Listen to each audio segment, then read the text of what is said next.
Hey, good morning, everybody. Hope you guys had a great rest, peaceful rest. It's time now for Let's Get Real. Of course, I'm EK checking in the morning time. Of course, you see I'm sporting my shades because the sleep's still in me eye. All right, well, for those who are already here, locked on, please be sure to tag your friends. Share the live. Of course, you know when we come here, we come to share information. We come to communicate.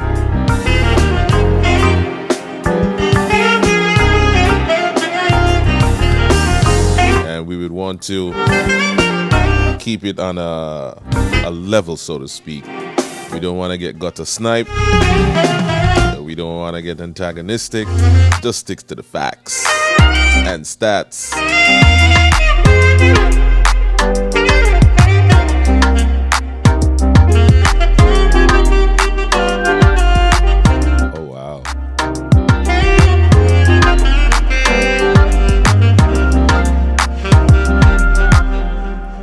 All right, so I'm guessing some people are still, getting their morning breakfast or their coffee or their tea, whatever it is. So we're going to get moving because we have a guest this morning. At just about 9:30, we are going to be speaking with the St. Kitts Nevis Labour Party candidate for constituency number 7. That's Mr. Leon Natta Nelson. So the comrades would be happy and pleasantly vibes this morning as one of their own will be making an appearance here. So yesterday we didn't have any show, and I do apologize for that, but hey, my son graduated from primary school into high school, my first son that is, on Sunday, and he didn't have any school yesterday, so he came over and we just chilled. Well, he chilled, I slept. Coming off of a very long weekend. And it was a good weekend for entertainers and service providers. As you know, during the pandemic, we suffered some, great losses to revenues, to our businesses. And, hey, it was hard. It was definitely hard. So we enjoyed, a full weekend of just working and trying to build back our finances. We didn't get any honorariums, so we got to work for our money. All right. So the music festival was, by all accounts, a great experience. And, kudos to the organizers. Kudos to the people who volunteered and made the music festival what it was. The music festival, as you know, was conceptualized, and I know some people are going to probably get upset for that, but it was conceptualized on the St. Kitts Nevis Labour Party, and it has served us great over the years. Some people have tried to use it as a political football, as they're doing now, because some people who I never see big up music festival now bigging up music festival, as if music festival just started 2 years ago, or this year, the first annual. But nevertheless,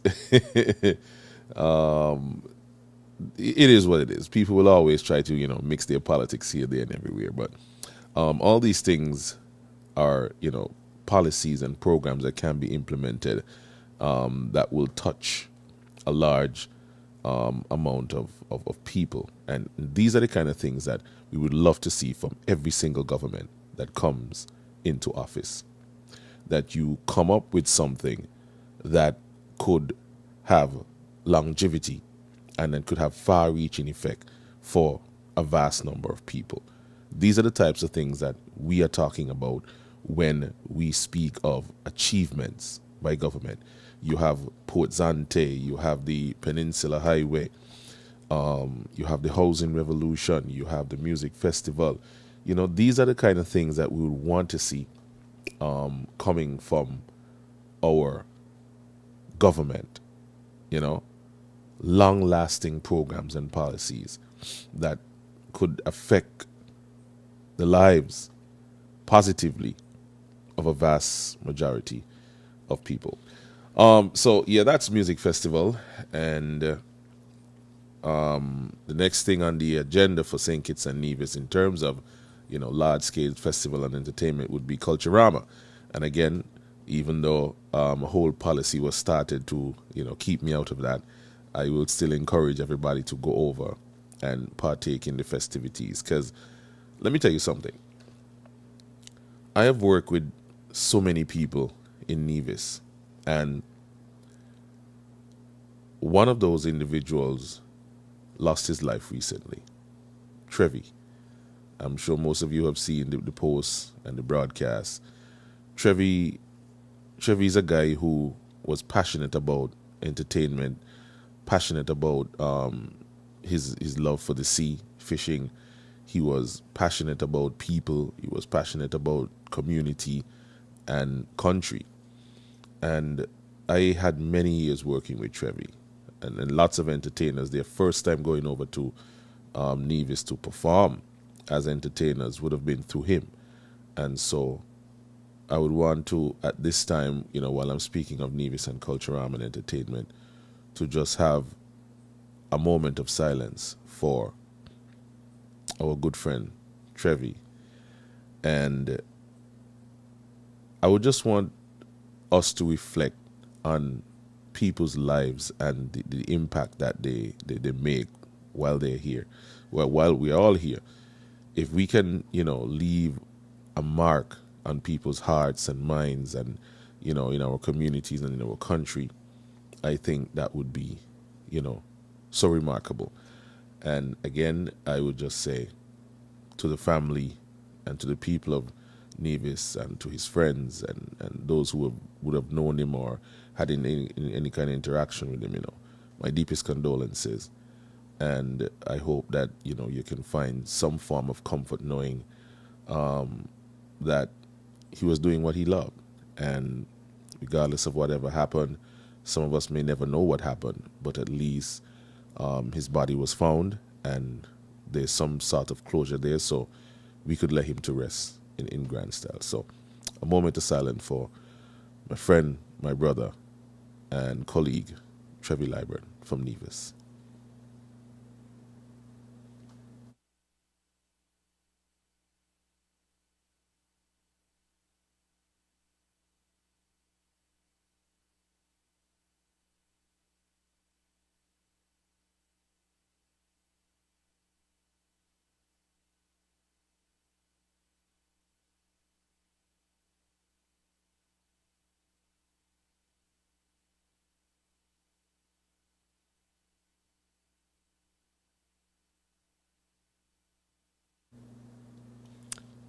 Rest on, my brother.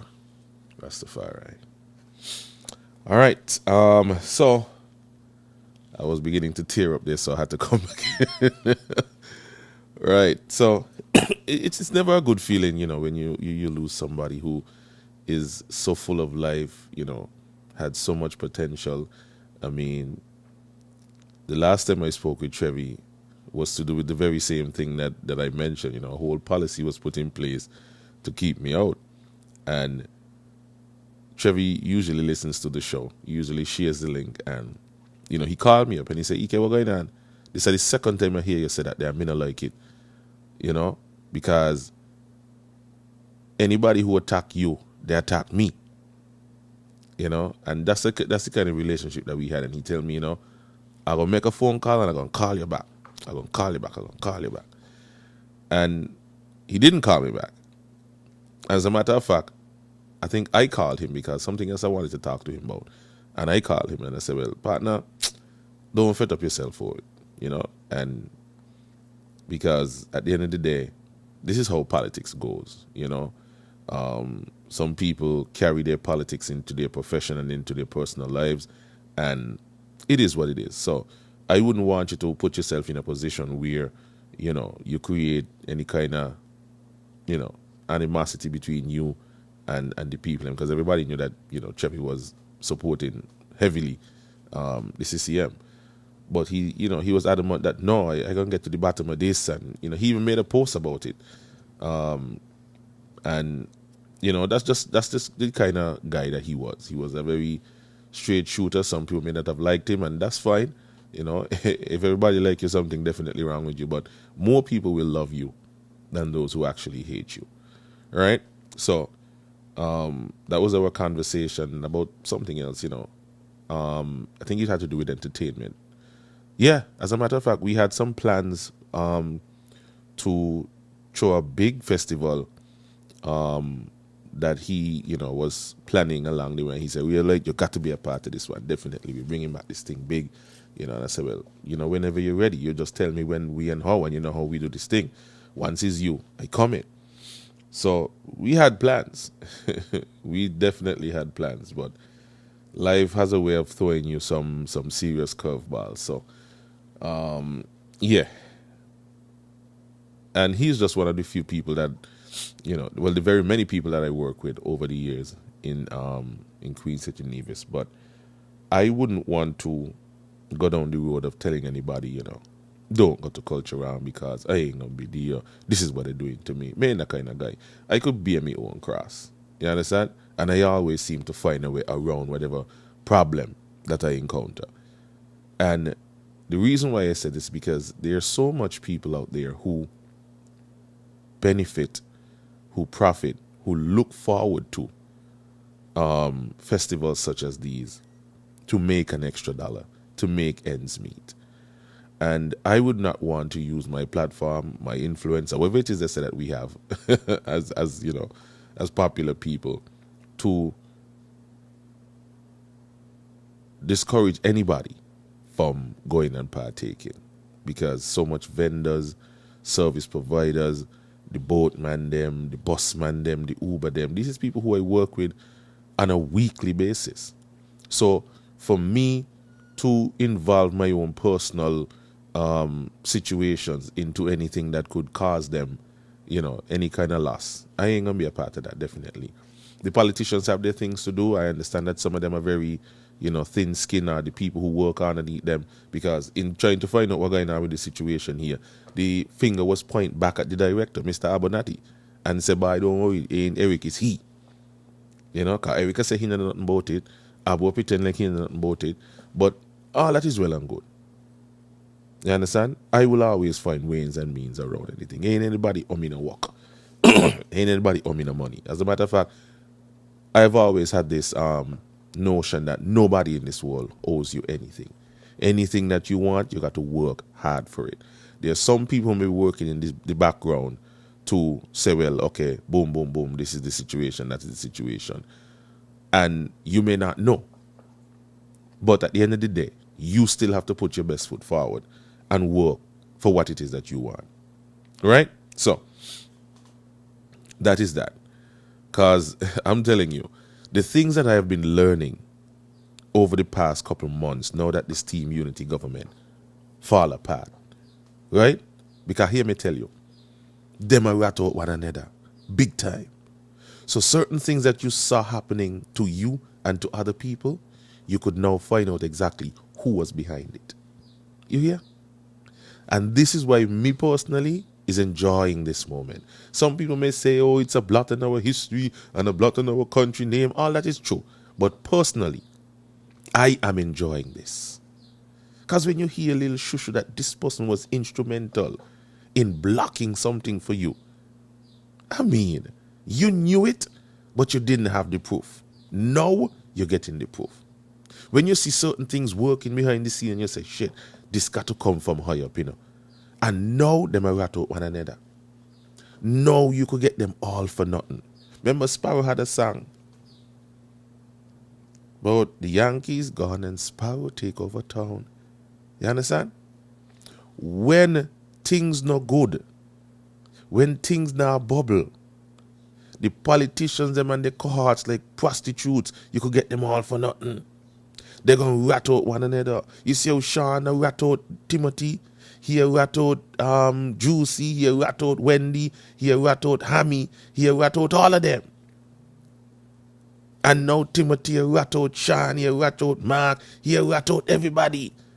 So now, if people smart, people just relax. Yes, we'd want to have the election and we would want to see where we're going, but hey, take all your time. Gather as much information as you possibly can about the underhand nasty dealings of our politicians and the people who they are working closely with them. Find out everything where you can. Even go look news and all. Even pick them out. You hear? Because right now, boy, you can get them all for nothing. Don't make a row. Team Unity gone. And somebody is going to take over town. You hear? I could be a Calypsonian, you know. You watch me, you know. Me not ask her, me tell her you. The things that I am learning right now, hothead. I mean, we always knew. But now people have spilled their guts. What does that say to you? That trust was never a part of this thing. And I always said these people were a marriage of convenience. I said yesterday on the radio and he hurt some people back, but that's okay. You're going to be all right. Just get some rubbing alcohol and a little Benge or some Berum, and trust me, you're going to be all right. Take her to paracetamol, because the same thing you get when you go up the hospital. You hear? This joining this union of these people was nothing short of a marriage of convenience.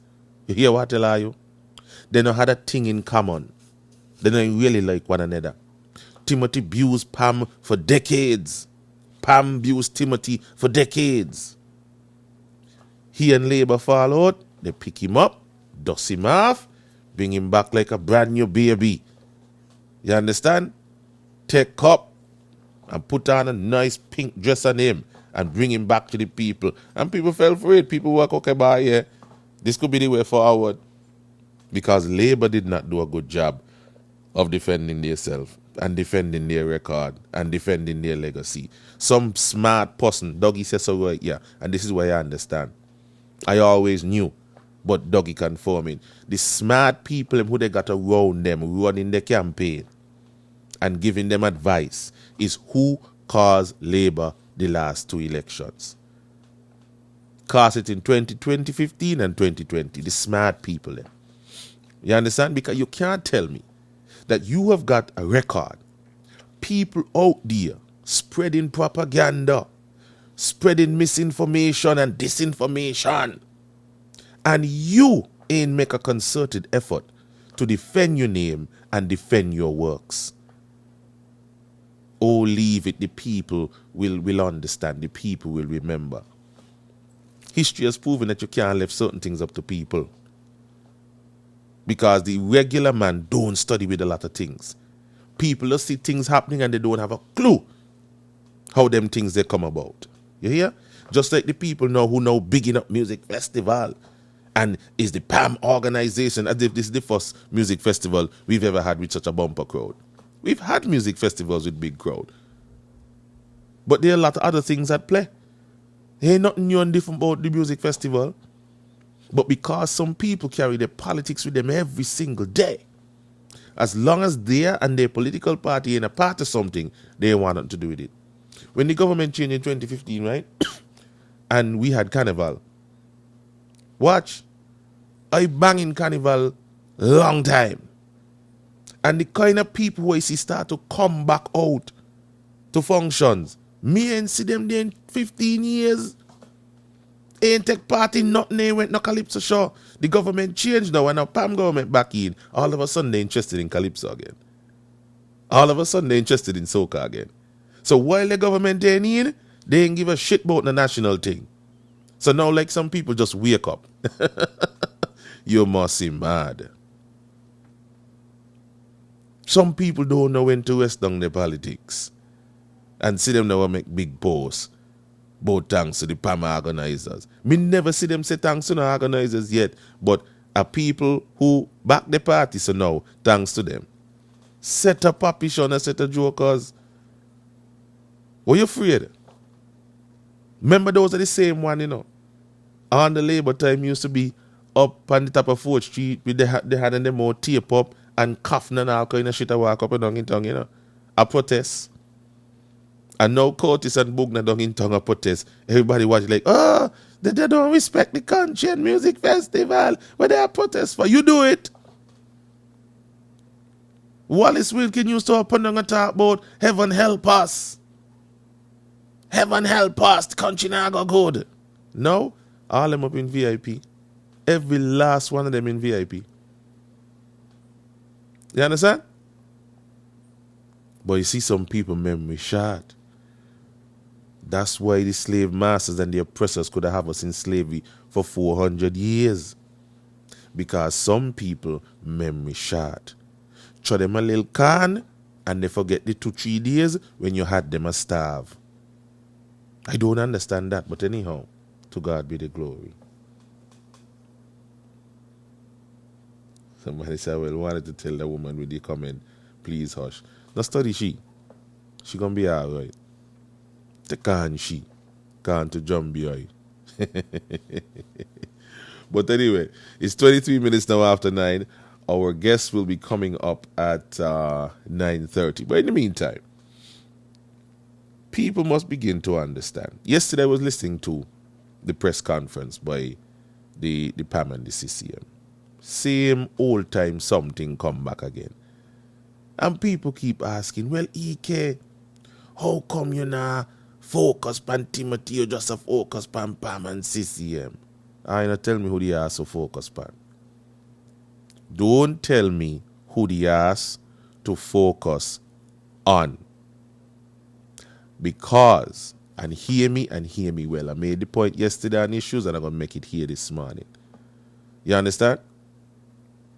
When we were asking questions about all the things that they are now confirming, nobody wanted to talk. Neither them nor Tim wanted to answer any questions whatsoever. Right? No questions they did want to answer. None of them. They did not want to answer any questions. As a matter of fact, they defended. And defended hard. They even went as far as to victimize people who said anything at all about team unity. They came back in 2020 and told us team unity was the best thing ever when they know that they damn well lie. And they stood up in front of people of St. Kitts and Nevis, stood up in front of the world because it was on social media, and they lied bold-facedly to our stupid face. Bag a lie, they tell her we. Timothy was the best thing since Jesus, the best prime minister in the region. Meanwhile, in Barbados, me and Matley down there, I make real change. Not one damn real change them man make here in St. Kitts and Nevis. Because look how we still in that way. When we gonna call the election, the powers of the prime minister and all these lot of damn foolishness, the nepotism and the victimization. Me a down in Barbados and make history.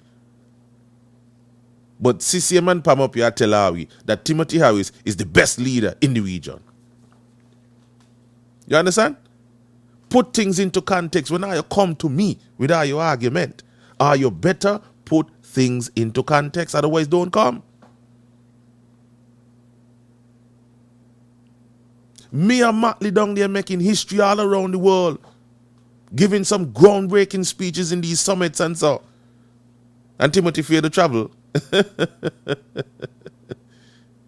Here give UN ambassador address from down here on Zoom and Mark in New York. But they wanted to convince us in 2020 that Timothy was the best thing since Jesus come on this earth. And now just 2 years later, they now come back to us to say, by not true, Timothy bad long time. Since 2015 now we had problems with him. Now every time Mark open him out here with my now that a he buy his shoes and a he buy he watch and a he buy he clothes. I trod on word pan the same Timothy. When we ask about the Verdi scandal, nobody wants to say nothing, nobody know nothing. You hear? So now, me must just absolve them there of any wrongdoing and just focus on Timothy alone. Nobody tell me who to ask no question. I have a couple of questions for them. And me not supposed to join their fight. They're supposed to join minds. They're supposed to join the fight with other people who have been asking questions about the leadership of Timothy Harris. Because every time they open them out, they remind us Timothy is the best thing ever happened to us. The best leader. So now we must just forget all that and help them to go back in there after they just come out of 7 years? Everything good that happened is them. They inspired it. But now they come in trying to tell us that they don't want to go on. A Timothy want to run the government. I must be damn crazy. Don't tell me who to focus my questions on. Once they open them out, I will have a couple of questions for them. When Timothy opened he won, I asked him what I got to ask him. But you see, this is how they operate. They want to deflect attention away from themselves and always blame somebody else. And the same old tactic they used in 2015. Mark, they say, oh, everything I say, a Mark. But everything you talk about, a Timothy. So it's okay for you to focus on the leader of another party, but nobody must ask you nothing. As the leader of CCM, nobody must ask you. The hypocrisy is stink. But that's all well and good. Ladies and gentlemen, we have 2 minutes before our guest comes. As a matter of fact, the guest is already ready. So what we're going to do right here now is to slip away for just a few short minutes and then come back to present to you our guest for this morning, Mr. Leon Natta Nelson from the St. Kitts Nevis Labour Party. All right, stay with us. We'll be right back.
All right. So, folks, welcome back. And we have Mr. Natta with us this morning.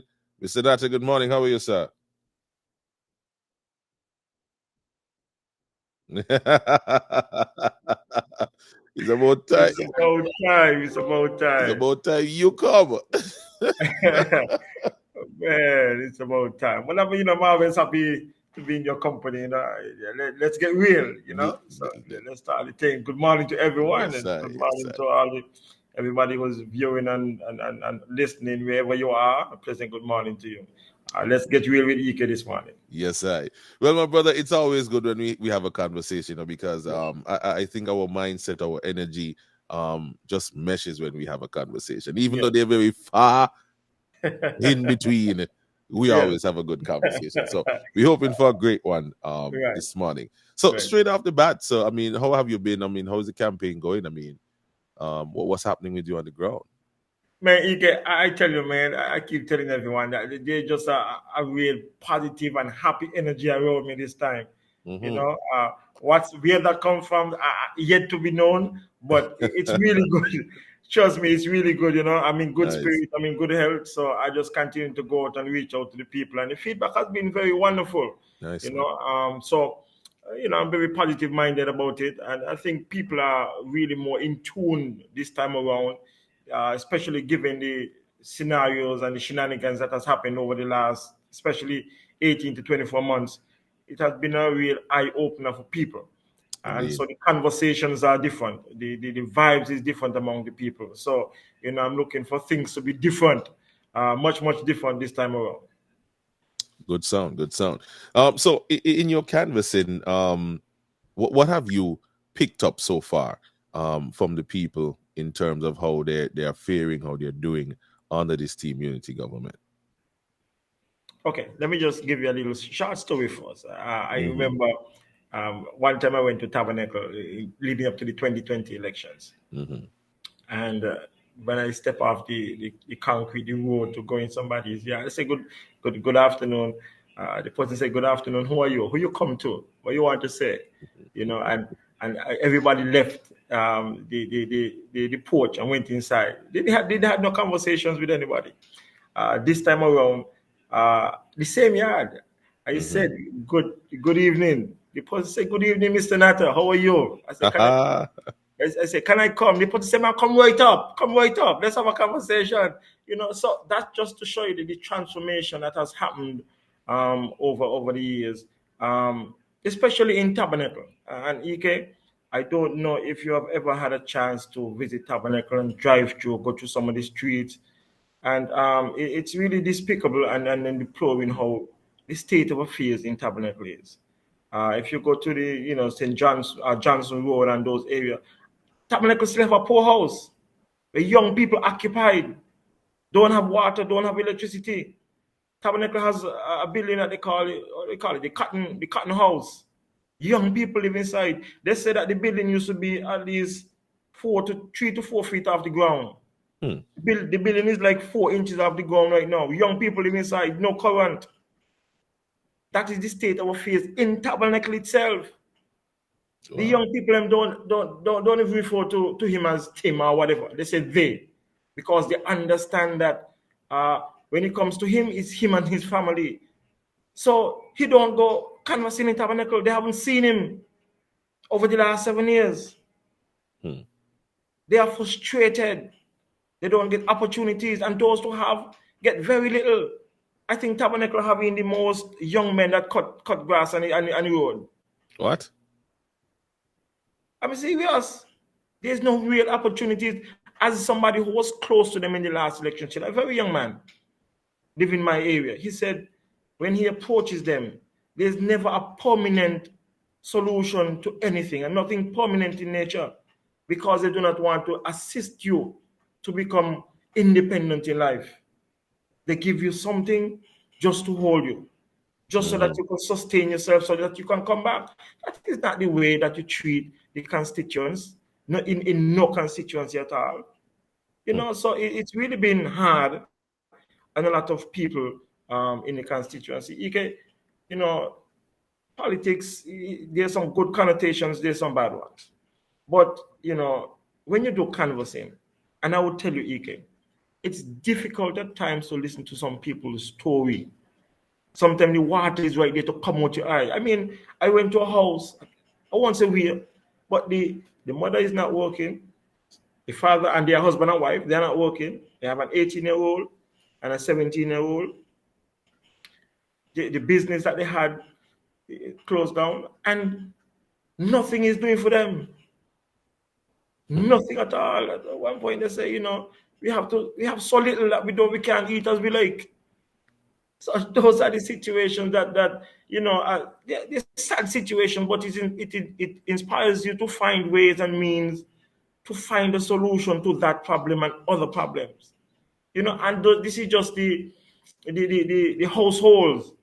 There are still community problems that we still have to solve, because nothing goes on in 7. And I could tell you, Ike, growing up in Molineux used to be the mecca of the countryside. Everybody used to come to Molineux, whether for sports, social events, you know, to put it plain, to look woman.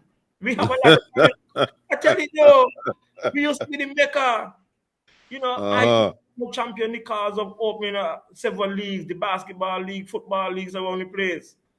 We have a lot of talent that we used to represent in volleyball and netball. So we used to be a community where people used to come and try to integrate into.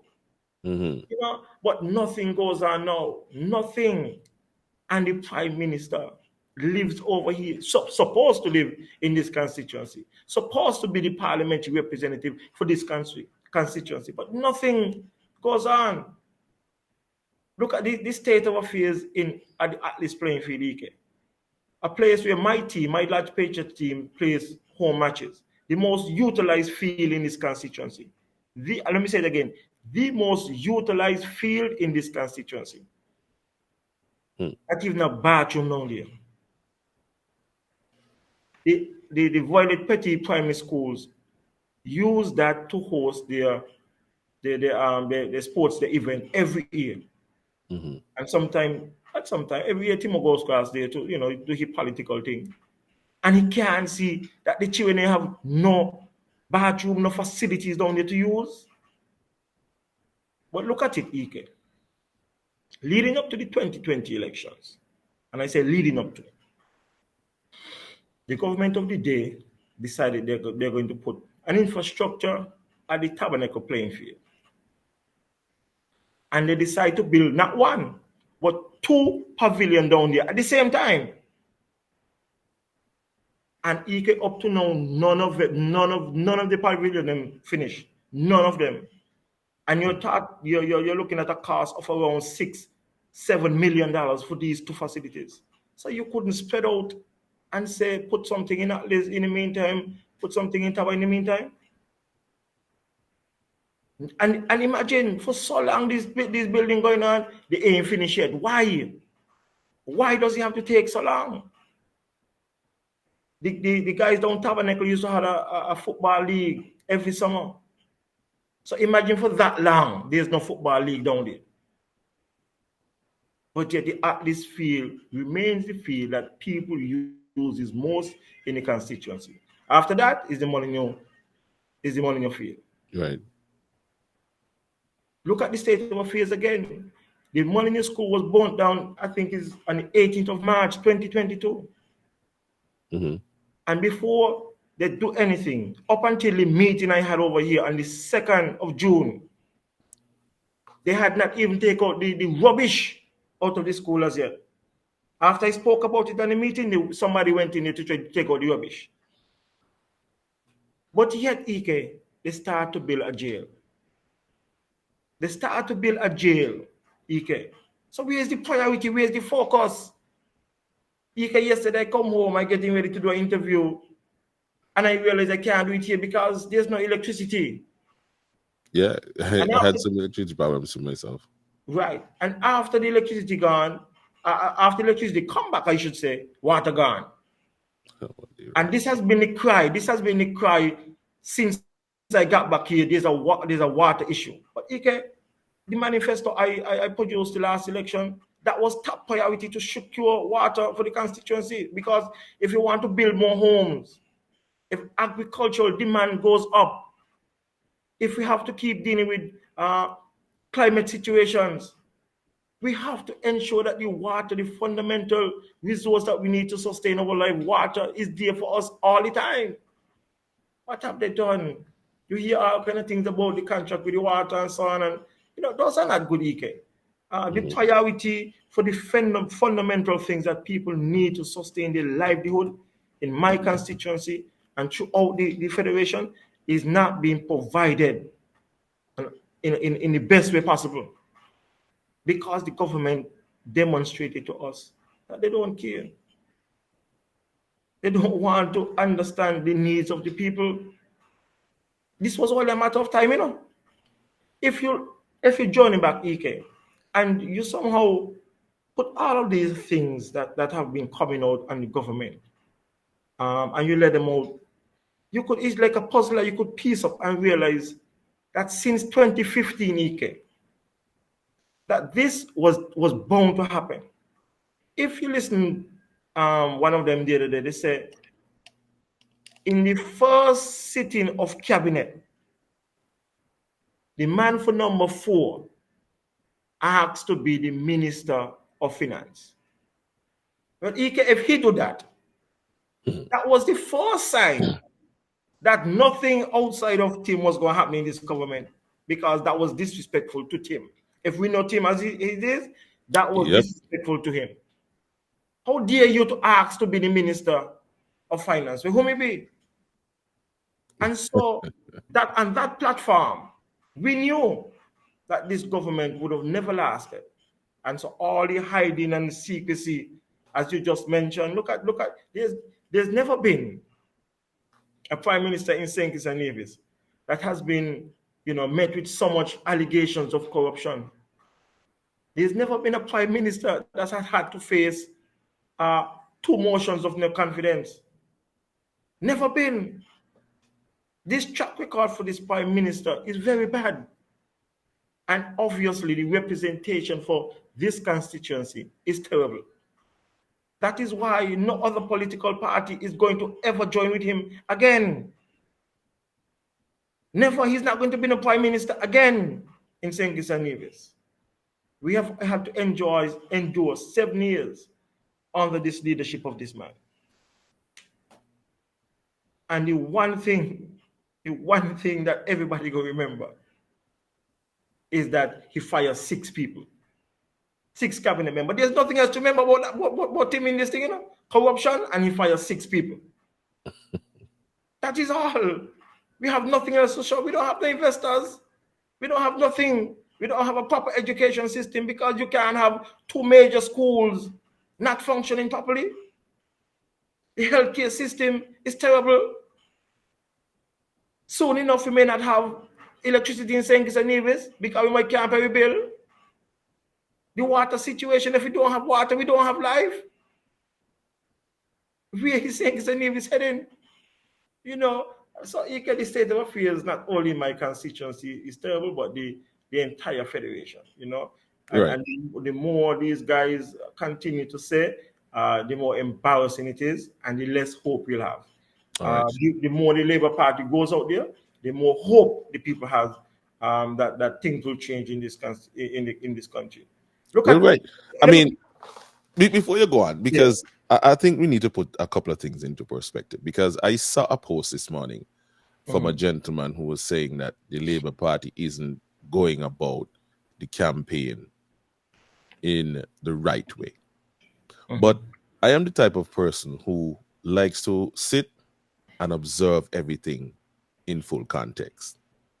Prior, and I know the Labour Party was going through a process of getting the new leader, updating the constitution, getting the new candidates ready, vetting them. It was a whole process. So the Labour Party wasn't really front and center for a while because he was getting his house in order. And people would understand that. And in order to come to people, you have to get your house in order. So I understood. It was a little bit frustrating, but I understood. And now that the Labour Party has come out and is on the road, you can see where people have, as you just rightly said, a sense of hope that there is something coming that could rescue us from the state of affairs that we have currently. Right. So the point you were making, continue. Right. I reminded myself this morning of the health situation. We know that the lots of complaints that have come from the Ministry of Health, especially at the JNF Hospital. And I took myself back to where recently you see the news of people being paid an honorarium because of the work that they did through COVID. And I asked myself, really and truly, what work did they do? What is it that was so deserving of this honorarium? I mean, across the world, most countries took caution as to limit travel in and out the country. So that was unanimous across the world. Across the world, Ike, most countries took the options of locking down people for short periods of time so that to slow down the spread of COVID. We had to, as small island states, depend on those big countries, the USAs, the Europeans, the Chinese, to come up with vaccines. So we had to wait, like most countries do across the world. That wasn't anything that was exceptional. But look at what we did as exceptional, EK. We in the government of the day in St. Kitts and Nevis tried to stop COVID. I don't understand. The only place in the world that I understand trying to stop COVID is St. Kitts. And look what they do to stop COVID, to try to stop COVID. Put up a fence, don't Port Zante. The worst thing, put up a fence, don't Port Zante to try to stop COVID. Keep the COVID in. I mean, look at it, EK. We had a chance. Oh my God. We had several $1 million in the treasury. Come to the citizens and say, look, this is an emergency situation. We will proceed fast to build a research facility, because we had issues with testing and so on. You got to send tests here and there and can't get back for 7 days and so on. Come up with a research facility, or even EK, start the new hospital. People would have understood. People would have said, yes, this is something that you really care about, the livelihood of the people of St. Kitts and Nevis. But instead, EK, you put up a fence until COVID don't come through, and see that the taxi man named down there can't make $1. Mm-hmm. I was in St. Thomas for most of 2021, and EK, the COVID cases went up, they went down, they went left, they went right, and they never stopped a plane from landing down there. The economy continued because they understood where COVID was heading. That will somehow be a part of the livelihood once the medicine and all those other things came on stream, that it would have gotten better at some point. Look at where we are today, and our overseas nationals still have to get permission to come home. That is not in the best interest of the country. That is not in the best interest of our citizens. And I keep saying that, regardless of whether or not it is expressed in the Constitution. The Prime Minister of this country, or any country as a matter of fact, have a fundamental responsibility to act in the best interest of his citizens. And what is being demonstrated in St. Kitts and Nevis is nowhere close that. Nowhere close that. Look at it, EK. Since the 10th of May, Timothy Harris has never come on the platform, especially at his last 2 events as a political organization, and said to the entire country, how is it he will take this country further. Instead, all you're hearing about is Mark, Sean, Dougie, Joe. But you realize that 2 labor man you talk about and one of each of the others. Yeah, he don't have anything else to say about the progress of this country. Nothing at all. Finding all kind of lies to come up with and say, oh, somebody said that, somebody, Sean went there. And I'm gonna say today, the Palm people them have to wake up. Why? Timothy is the only man on a political platform that has now referred to 2 of their political candidates as Momo. That's why he referred to them as now Momo. And if they want to go back in that shell and be called those kind of nasty names on a political platform, that is up to them. But Labour remains strong, and Labour remain the priority choice for the people of this country. That's why EK, I am so proud of myself. I am so happy that I have taken the choice. I've chosen to come on this platform to represent people. I think we need to bring back some credibility to the representation at parliamentary level. We need good people there. I've said it before, and I don't hold no water in my mouth. The era of 1995, we have moved past that.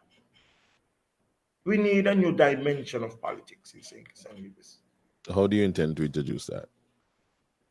Well, it starts with the priority. That is why my slogan that I've expressed for this campaign, that's something that I believe in wholeheartedly, is people over politics. Your priority, as long as you want to be a representative, should always fundamentally be the people of the constituency and the people of this country. No matter where the debates are, EK, the decisions that are taken have to be in the best interest of the people. You have to be transparent. You have to be inclusive. You have to set standards, so bringing on the things like Public Life Integrity Act and so on, Those will bring back the confidence from the people into government. But let me ask you, Mr. Natta, because we have heard this talk of integrity in public life and freedom of information. That's the same thing now that the People's Action Movement and CCM is talking about. They want to get back in to bring these things to light. How do you intend to bring these things to light? We have heard it all before. What time frame are we looking at? How do you intend to do it? Not just do it, but how? Right. Time frame, of course, the leader of the party gives the time frame. However, the focus, the thing about it, Ike, if we could recall, these things was already passed in Parliament, so it was just a matter of activating the commission and getting it to where it is operationalized. I know there was some debates and concerns based on the scope and the reach of where the act would implicate certain levels of the civil servants. I know in a discussion I had before I was rooted out of office on the job, that there's certain pay scale that thought that they were not in a position to sign or make decisions at the civil service level. So they thought that they should not be included in the scope of the Public Life Integrity Act. And so there was some debate on that. But those are things, Ike, that you can adjust, you listen to the commission, but in a very short order, those things can become operationalized. You just have to focus the priority on where we need to go so that the people can restore confidence in the government.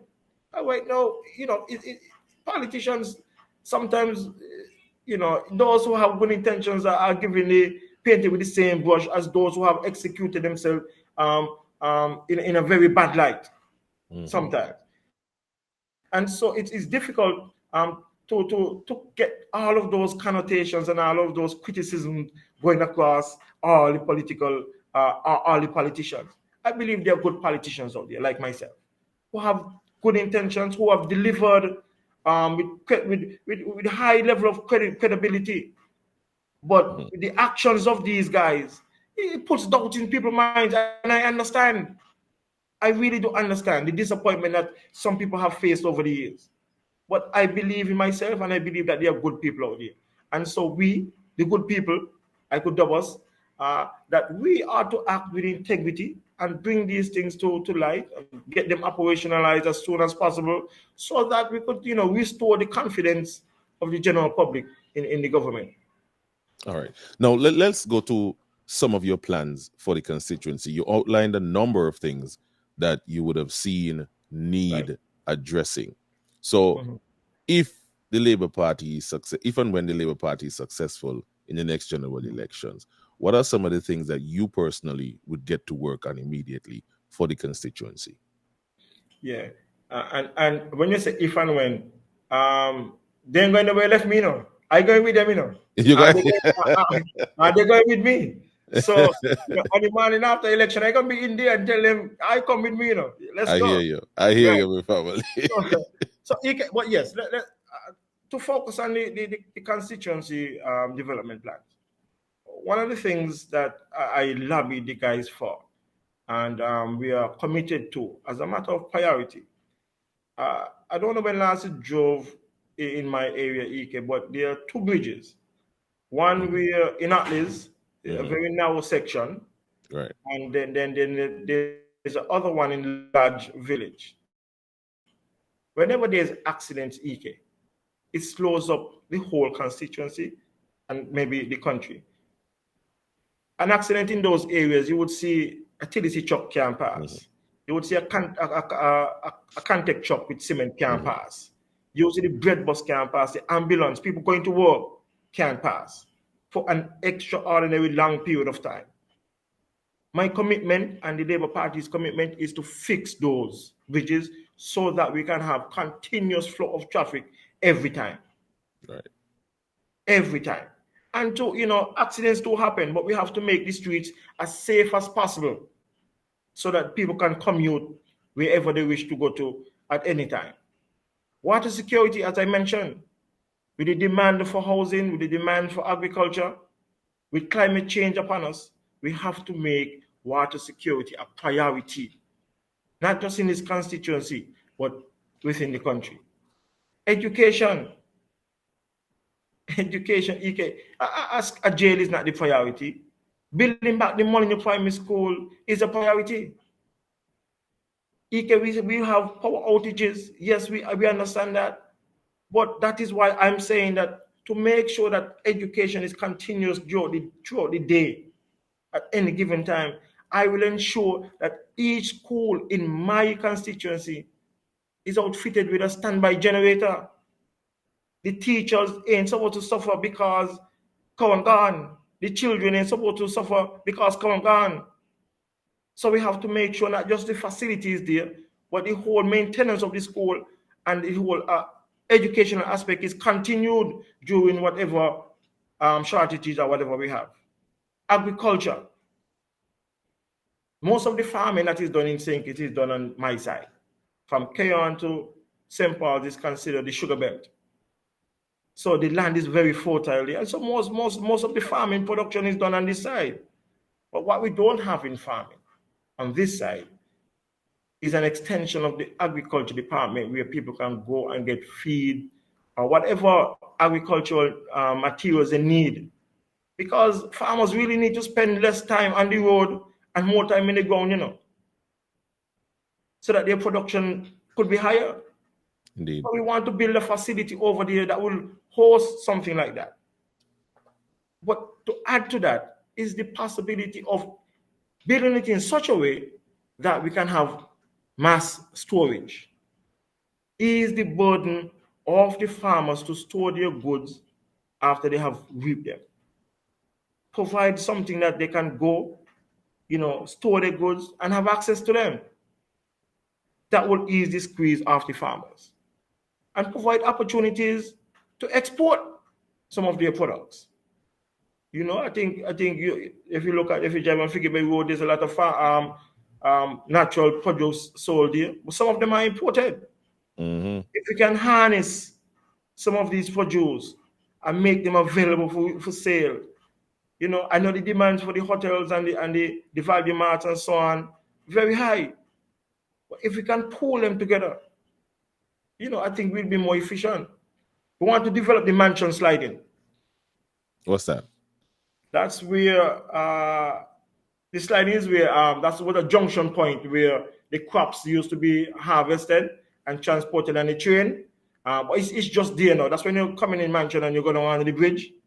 Mm-hmm. On the left hand side there, if you're going to Tabernacle direction, the left hand side, that's what we call it sliding. So we want to develop that into a duty-free shopping area, the same concept of Posante.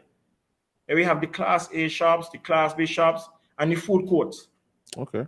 So that that you create jobs, create employment, but you also expand the national tourism product, expand the brand, so that people can say, "Oh, there's a new dimension to the national product." Let's try this. Let's try that. Mm-hmm. And we want to develop the mansion sliding going right down to where people can access the mansion bay. Have similar entertainment down there, concept of Spratnet and so on. But we have something on this side. Yeah, I went down there. I think it was on Friday. I drove down there. I swing off and I went down. And down there vibes, down there nice. Yeah. As you just say, it's jiggy. Jiggy, yeah. You just need some bars, as you say, and a little one to duty free shop, Right.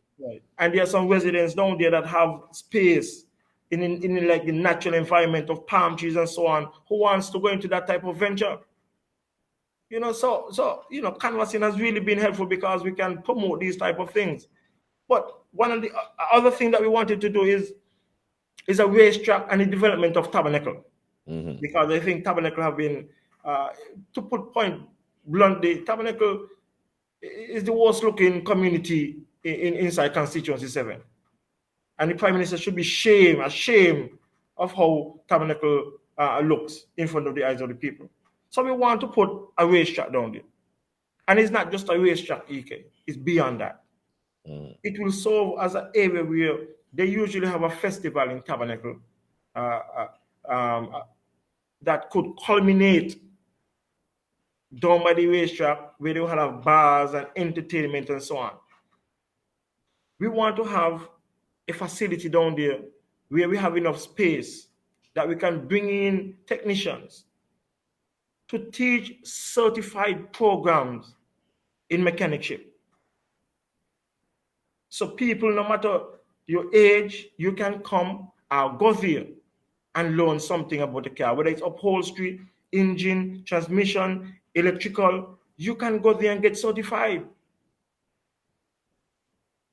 We want to have it, there is enough space, I should say, that we can put a little obstacle course where instead of going on the street for the first time to operate a vehicle when you're learning to drive, you go there first and teach you the ways of a vehicle before you can step on the road, which I think is more safer. And of course, we have to we have to done away with some of those old time laws that are on the books. Somebody learning to drive and you see them sticking out their hand out the window, against some kind of. But vehicles are built with indicators left and right, hazard lights. What are we telling people to stick their hand out the window for? To knock it to knock off? Those are old time days. And taking your hand off the wheel to put out your hand out the window. Yes. You have to move past that. And if you get a signal right, you fail. Yeah, those are, in the US, you are taught to keep your both hands on the wheel at all times. All times. So why we and we have left and right traffic here. They have multiple lanes going in the same direction. It's more risky down here, putting your hand out of a window. Somebody could lick it off. Indeed. So those are some of the things, coupled with other small business options that we want to give. But Tabernacle itself, we want to put something recreational in the heart of Tabernacle. Some people forget that Tabernacle have a basketball court because it's down by the sea. Nobody goes down there. Nobody uses it at all. And the Prime Minister from down there, he passes it every day. Every day, and yet him and his brother can't come up with a plan to diversify the constituency, to bring opportunities to the front doors of the households in the constituency, something like that. So it's quite terrible, the state of affairs over here, and my endeavor is to do much better. Much better. The housing program that we want to bring, of course, we've said it before, 250 homes in our first term. But when it comes to houses, I'm a little passionate about that because I understand the cry of the people when it comes to houses. And so the way in which I would want to present the housing scheme to the people of Constituency 7. I don't want to call you or have somebody call you 2 days, a week before and say, hey, you're getting one of these houses you apply for, And so you need to go make preparations to make a deposit and all kind of things and come to a ceremony. No, EK. That's not good. A house takes pretty much 4 to 6 months to build. EK, from the soil dig up. That's how I could put it. From the soil dig up, you ought to know who owns the house. Yep. So that the person could prepare themselves financially. And say, by 4 months down the road, I can own this house. Let me see how I could save. I got to start to put things in place, right? I got to pay the deposit. I want to carry on your stove, on your fridge, on your sofa, on your TV. Let me see how I could get it work. You make the choices, make the decisions. That is how we move things forward and organize and properly. And not only that, EK, I believe. But before you move on to another point, in terms of the housing. Because I know for a fact it is history. It is there for all to see that when it comes to housing, nobody beats the St. Kitts Nevis Labour Party in terms of that. Not even in St. Kitts, not around the region. It was a housing revolution. Right. But however, I think that we need to evolve from what was there before. Because there are some people who are saying, okay, fine, I don't want a 2-bedroom house with no big yard space. I'm a young individual. I just finished with college. I want to move out to my mother place. I don't want to live on a project. I would rather an apartment. Like, for instance, and I made the point, the one in Baker's Corner. You go to other large countries like Trinidad, Barbados, they're high-rise apartments. Those can be housing solutions for young people. You understand? If you have somebody with a family and you want to put them on what we call a project, that is fine. But for young single bachelors and bachelorettes who either just coming out of college or just coming out of high school or want to move out of them other places, there must be at least some provision for a housing stock of that nature. High-rise apartments. You know, I could have a one-bedroom studio apartment or a one-bedroom apartment, and it can be either rent to own or just on rent, because some people don't want to own a home. We have to make some provisions for that. You understand? So I would want to include that in your. So you're so correct. That has been part of our decision. But you forget to mention one key component, which I know you usually bring up: affordable. Affordable. Right. Affordable. Because the rent killing us, boy. When I see some rents and the rent in US and all them kind of things, I mean, you can't tell people what to rent their properties for. Right. But there must be some other form that you affordable housing. Right. Okay. Continue what you were saying now. I apologize. Yes. To add, one of the elements I've been looking at is sometimes it's difficult to make a transition into from rent into owning a home. And so sometimes it takes time. That's why I mentioned earlier about identifying persons early and let them know in advance that approval has been given and so on. But we can take it a step further. You know, if it's a family situation, you have multiple kids inside there, we can give them a credit for 6 months for internet, 3 to 6 months for internet. So at the time that, they're settling in the house, the children have access to internet, continuous education, facilitating you in your new home. So, there's a lot of plans that we have, especially in Constituency 7. But, Ike, one of the biggest challenge I will have in this constituency is dealing with the political divide that Timothy has created in this constituency. It's almost like, wow, he has divided homes, put mother and father against each other, children against the parents. That shouldn't be Ike. I mean, look at it. When they had the opening ceremony of the Atlee's Community Center, I said to the chairman of PLP, I'm expecting my invitation to come in. He looked at me and he said, what you want to come over there for? But Ike, that was a chance for me to come over there and sit and let them show that they're willing to include and soften the political tension over there. What am I going to do, Ike? Just go over there and sit down and watch them in the charade. I'm not going to go and say anything. But at the same time, it demonstrates how we can all be in the same space, have different ideas, have debates. But our focus is about people and community development. That is what it was about. But they decided not to give me an invitation to the opening ceremony. So I said, okay. But Ike, that is going to be the biggest task of the leadership over here in this constituency. Finding a way to massage the place and the people and see if we can get people focused on development of themselves and the communities. Bring back in the social programs, the sporting events and so on. A mansion has already started the cricket league. The basketball league needs to come back in Molineux. The football league needs to come back in Taba and Atlees. And find ways to integrate things into different villages inside the community. But I'm encouraged. I'm enthused and ambitious towards getting the job done. All right. Let's focus now to things on a national level. Yeah. Now, I know that you're an accountant and you worked at the customs. The good guys. The good guys? No. Yeah. Boy, we get boy, customs to get some licks in a rasta. Oh, boy. So my question to you, because you say you're going into parliament, they're leaving you behind, my lord. Right. I want to know, how will the Labour Party transform the economy of St. Kitts and Nevis? And I know we don't have any oil or natural resources of that nature that we can, sell and turn over.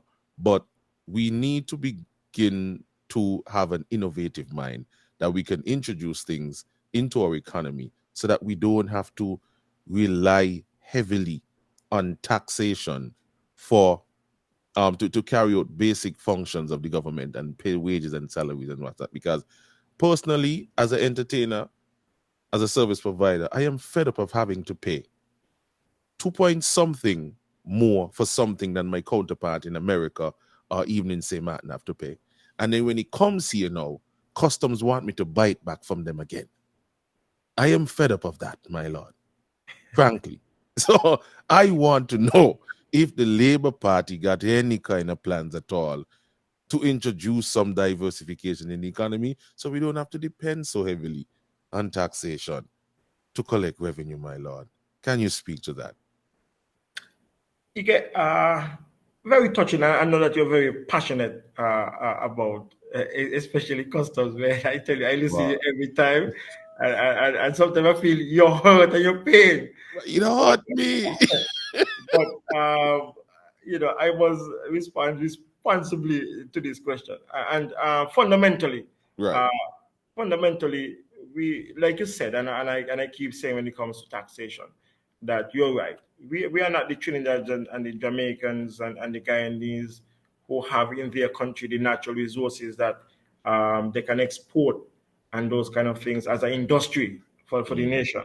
We depend on tourism as our main source of revenue for the country, and we do not have any large manufacturing section that produces in confirming the natural resource that we produce. 90%, if not 99% of the stuff that we bring into this country is manufactured elsewhere. And so in order for the government to survive, most of the government in the CARICOM, they have to install taxation and the goods that comes in to the country as a means of revenue. And the other side of the taxation is that in revenue, where businesses pay taxes on their profits and so on and so on. So, and those revenue is what is necessary for the emoluments of the entire civil service, the school programs, the education, the roads, etc. Yes, we do have the CBI program, which complements the taxation. However, what I would like to see is more information coming out from the Ministry of Trade and the Ministry of Finance, where there are tax incentives for businesses.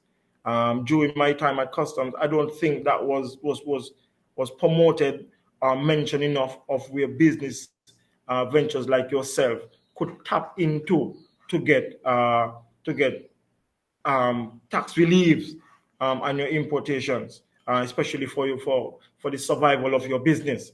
And I believe the Small Business Act provide the parameters of how small business enterprises are to apply and what type of treatment they should receive for tax consideration and so on. The Labour Party introduced one of the best policies that I could ever come across, especially during my time at Customs, which was the first time home owner policy where our locals, once they're building a home for the first time, could access that and be given this duty-free concession on the materials that they're going to use to build a house, outside of steel, outside of cement, and I think outside of blocks. Everything else would be eligible for you to get duty-free on. And so that reduced the cost of building a home by 25 to 30%, which was a big burden off of people trying to build their house and for the first time. During my custom time, what was considered was the harmonization of the tariffs, where there was a move by the different CARICOM states to ensure that the rates that have been applied on various items going into the countries was similar. Not that you would have a 10% incentive on an item or 20% on an item in Antigua or vice versa. They wanted to make sure that it was harmonized and that the rates of duty were more satisfiable to the public. I mean, because these rates have been there forever. So is it now that we now have to go and look at what the rates are, look at what the commodities are, and make some adjustment to them? That we can always do that, to ease the squeeze of the taxpayers. Also, I mean, I said this one with a double-edged sword because I myself had don't know where it came from and how I don't think I was studying at the time when the VAT came on. Having my experience in customs and so on, and still being listening on the outside, a lot of people complain about not really the rate of the VAT, but the computation of the VAT.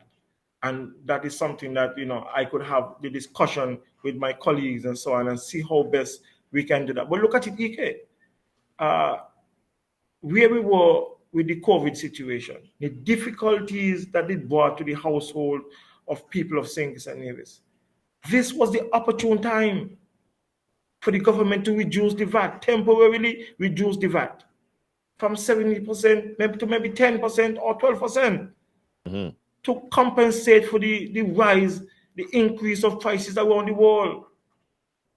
That is why I keep saying that the government ain't focused about the priorities of the people of St. Kitts and Nevis.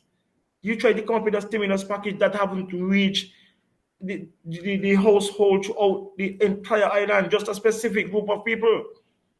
The taxi buses drive across the main road. You see the taxi buses, them still on my asphalt. Yep. People still balling. This was the time to reduce the VAT. Show the nation that you care. Show the nation that you understand.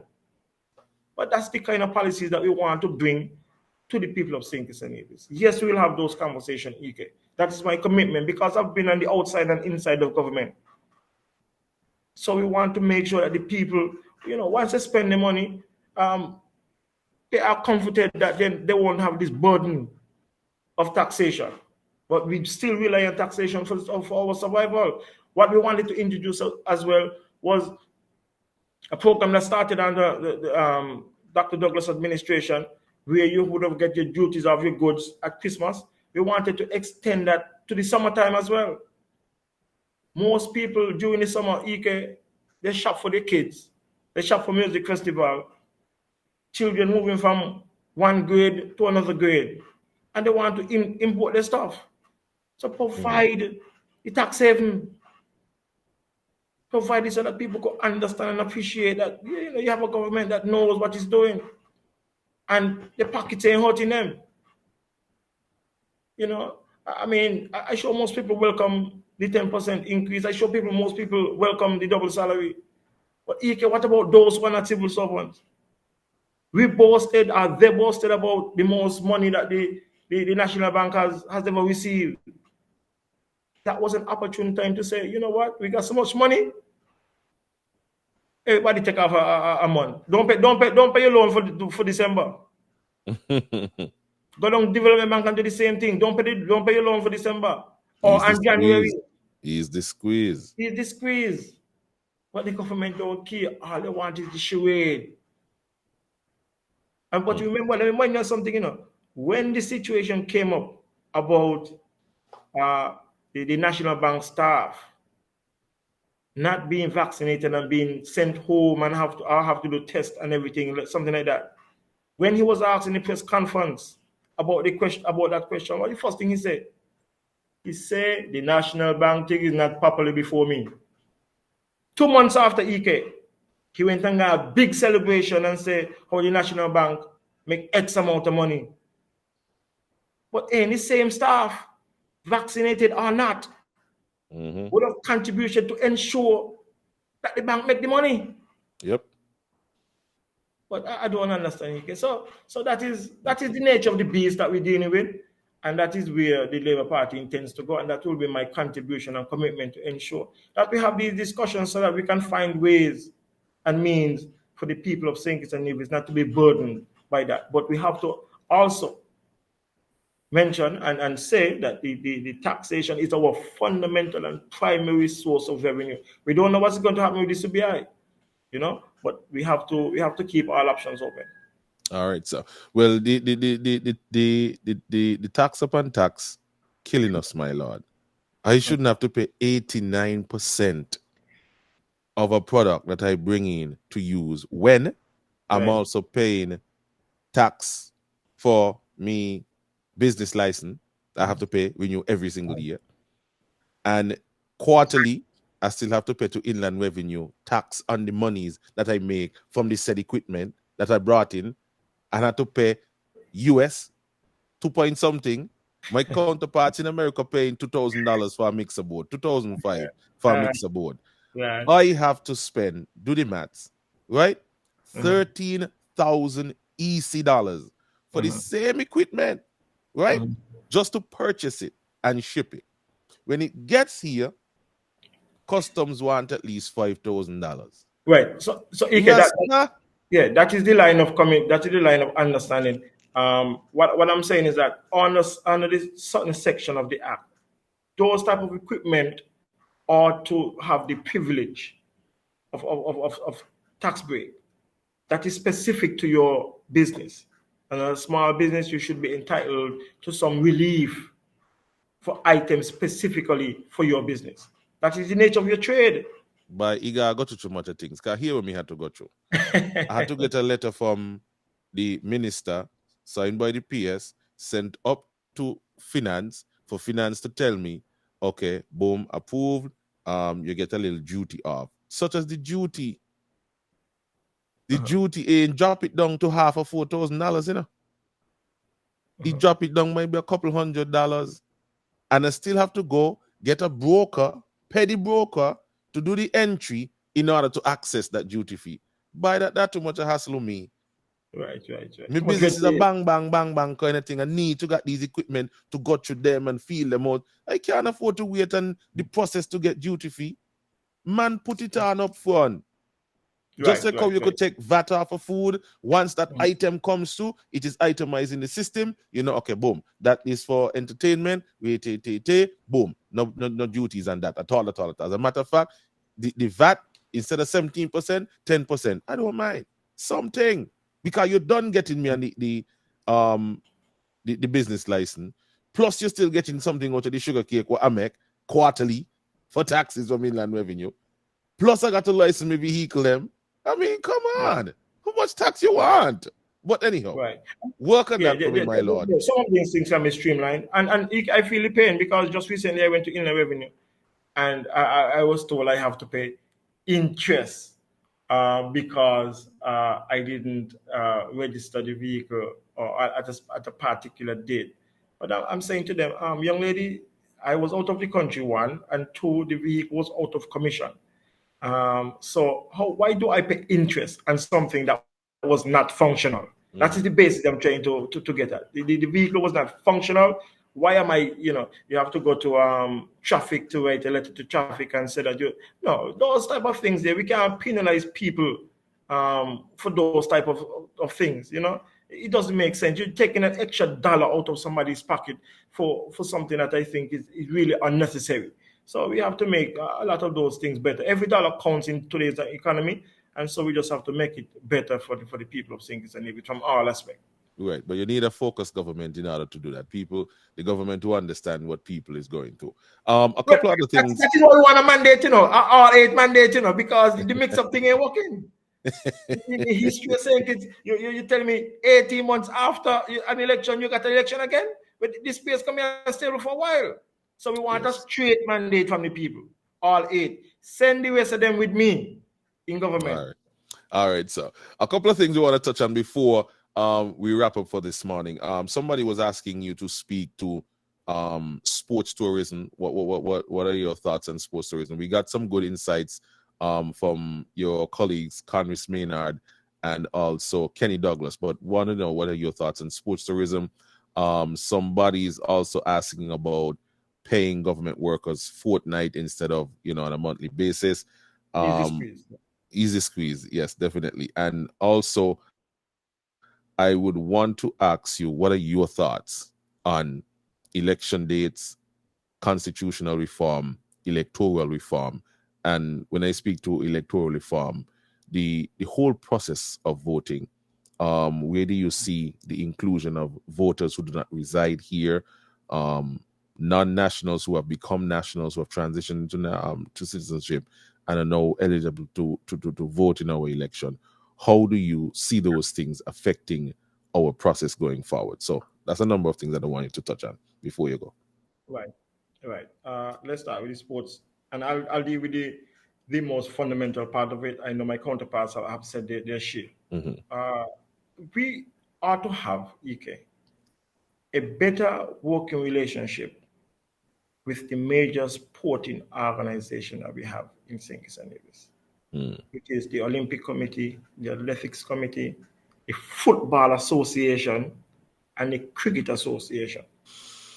The government needs to understand that these associations, they're allowed to do their own thing, but there need to be some checks and balances as to see what is going on in these organizations. Build a better relationship so that we can coordinate, plan, and make more opportunities for the young men and women in St. Kitts and Nevis. And I forgot to say Netball Association as well. And basketball. And basketball. But we need to start off by making sure, EK, that these organizations have the fundamental resources to develop the craft. EK, if you hear noise, that's water coming. That's the water coming back, you know. Yeah, water from last night.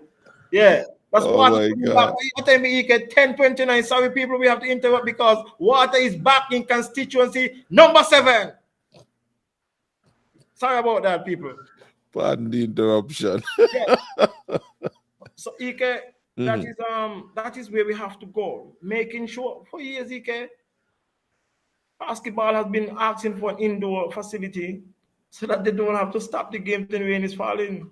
The people at Warner Park saying it ain't good enough now. There have been several reach out from FIFA and otherwise. I was just told something the other day that a gentleman wants to invest and renovate it, but he want nothing. So we have, in order for these things to happen, the government must be intimate with these organizations. There must be a national sports policy. Yes. And everybody must be on board. Yes, EK. And so, that is where that aspect of sports tourism will develop. We have to do the homegrown things first. We have to see people, we have to make the youngsters know that there is more than playing in Warner Park. There is more than playing in Basketball City. There is more than playing in Netball City. This is a career. There's an opportunity for lots of things to come your way as a professional athlete. So once we get that part EK sorted out, the possibilities are endless. Yes. And then moving on to the long list of questions now. Some of it I can't remember. But yes, the conversation, EK, and kudos to you. I must give kudos to you for keeping the feet to the fire to ensure that these type of conversation about reforms are taking place. You have done an excellent job over the years. I had a discussion with somebody the other day about constitutional reform, and so I know this is something that you're passionate about, and you refer sometimes when there was an all-8 government, and then recently there was a 9-2 government. Where is the focus of the day? At that time, no excuses, by the way. At that time, the focus on the all-8 government might not have been where the Integrity, Public Life, and the Freedom of Information Act and those other things might have been on the forefront. But they have been since. But EK, this is where we need to keep the feet to the fire across all political divide. Because no matter where you are, whether in government or on the opposition benches, you are to have an input. You should go in there knowing that these things need to happen. So not because you're on the opposition bench, you don't vote for a particular thing. it is only going to progress this country.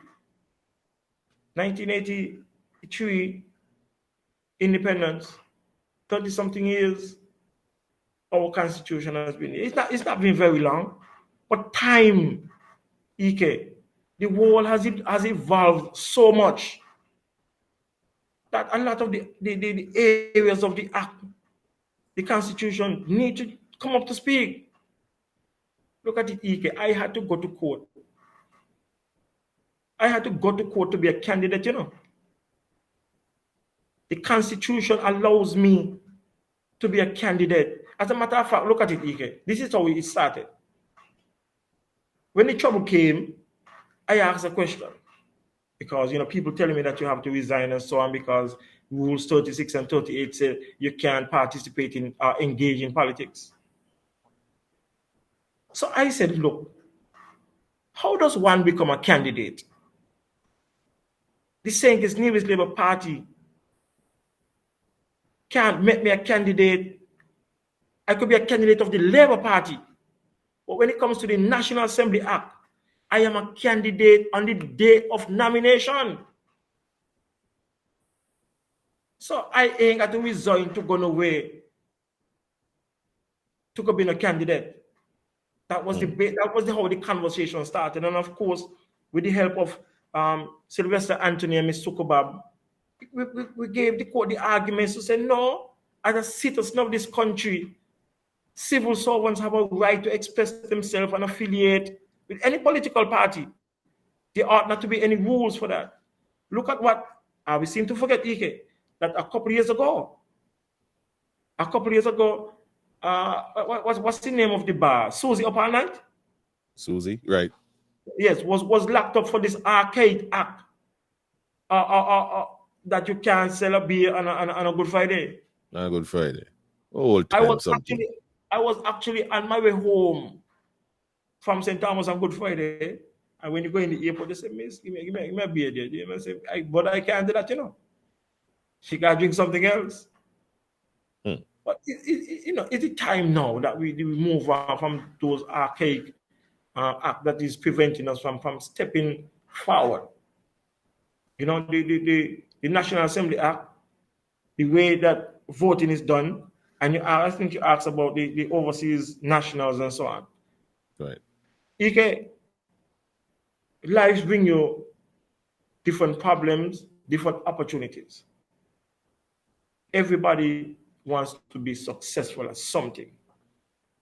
Success doesn't have to be in your own town, in your own village. Success can take you anywhere around the world.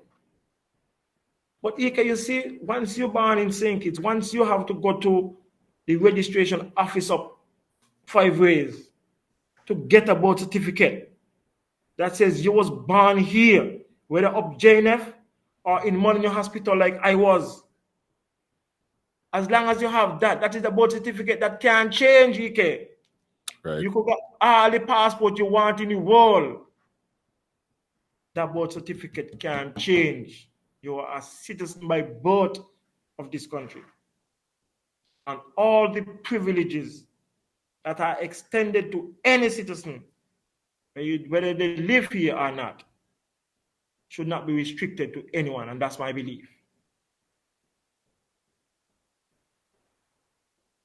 Adiyike? Somehow I lose you.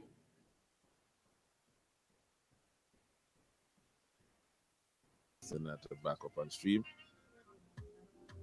Mr. Senator, you with us again? Yes, I could hear you again, Ike. All right, great. Continue where you left off. Yeah, but Ike, I don't know how this thing works, but it seems like you ain't got no current, you ain't got no water, then you ain't got no internet. I don't know how this thing works, but we can't enjoy the whole complementary things, boy. Huh? Oh my, basic things that everyone should enjoy, but you know it is. Right. As long as you have this birth certificate of St. Kitts and Nevis, you should have it be entitled to all the privilege that right. comes with being a born petitioner of this land. You know, I've seen places where our petitions have gone overseas and and left their footprints in various countries across the globe. It doesn't matter. Doesn't matter. You're a Kittian by birth, you should be allowed to vote here at any given time. That is my personal belief on that.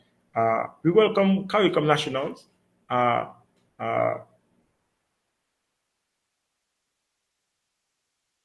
Especially of late, that they seem to be used by like pawns to try to influence the outcome of an election. Yes, we have had some privileges as Kittitians going out in other areas of the world to live, and by no stretch of the imagination that people will do the same to come here to live and survive, and they will be afforded some of the privileges as our nationals do. I know there was a big controversy of the houses that the PM would have given out to people who's in mansion. People feel as though that they should have been exclusive to the citizens, and not to take away from the CARICOM nationals. They should be given housing opportunities as well. But when it comes to nature of that, where the house is free and you pay for the land, it should have been exclusive to the citizens of St. Kitts and Nevis. And so there are going to be those different type of arguments. But I welcome the CARICOM nationals. I don't like the things that I'm hearing, the allegations of how the timelines and the processes are being evaded so as to buffer, list, and support in order to influence the outcome of an election. I am not in any way for that at all. I am not going to diminish the St. Kitts Nevis right and the access to the passport and citizenship just for a vote. We can't do that. I mean, those were the same guys who were complaining about the passport being sold like black pudding. But now, the mechanism that they are using to give people the passport is not even being sold. You give away. I give them a gateway. Wow. And so, just to buffer, just so that you can have a chance of keeping the power of the state to yourself and to your family, you give me the passport. Those things can't be right, EK. And that is setting up the place to divide. That is setting up the place that is technically inciting violence, because Kittitians ain't gonna settle for that. And you're gonna say Kittitians now behave. But if you're treating people from the outside much better than your locals, if you're trying to use the overseas people to keep you in a position of dominance, if you're trying to show people, the locals, that you don't care, all you care about is the power of the state, then people are going to resist.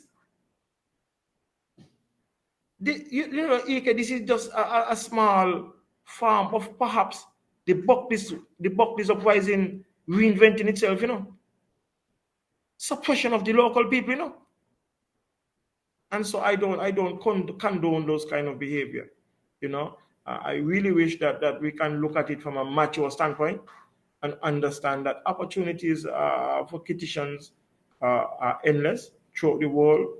Opportunities should be extended to our brothers and sisters from the CARICOM, but we are to have proper regulations in place so that people don't misuse and try to manipulate these type of situations just for a vote.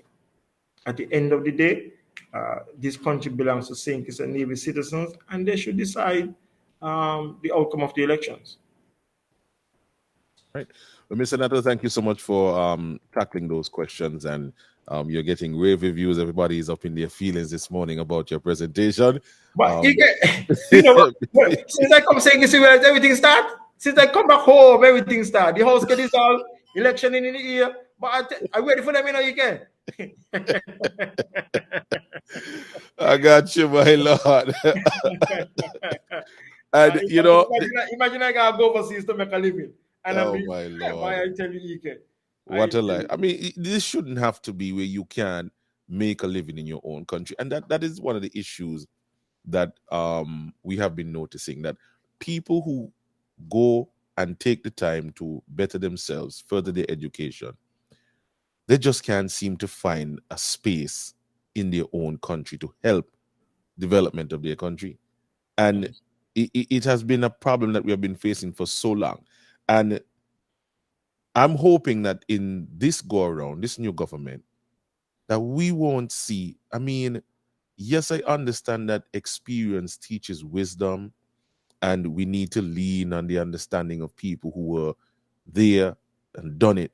But at some point in time, we have to find a balance where we don't just full up these political high positions with a bunch of old people. So young people don't have no ideas. Young people can't be innovative. Young people ain't know what's going on in the world. It's like we are keeping people in a certain place until they reach to a certain age. So you only could see somebody making $10,000 a month when they're done 60 plus. Why I can't make $10,000 a month when I 25, when I 30? I mean, look at the recently held elections in Grenada. Yes. The prime minister is 44. Yes. And the youngest person who won their seat is 24. Mm-hmm.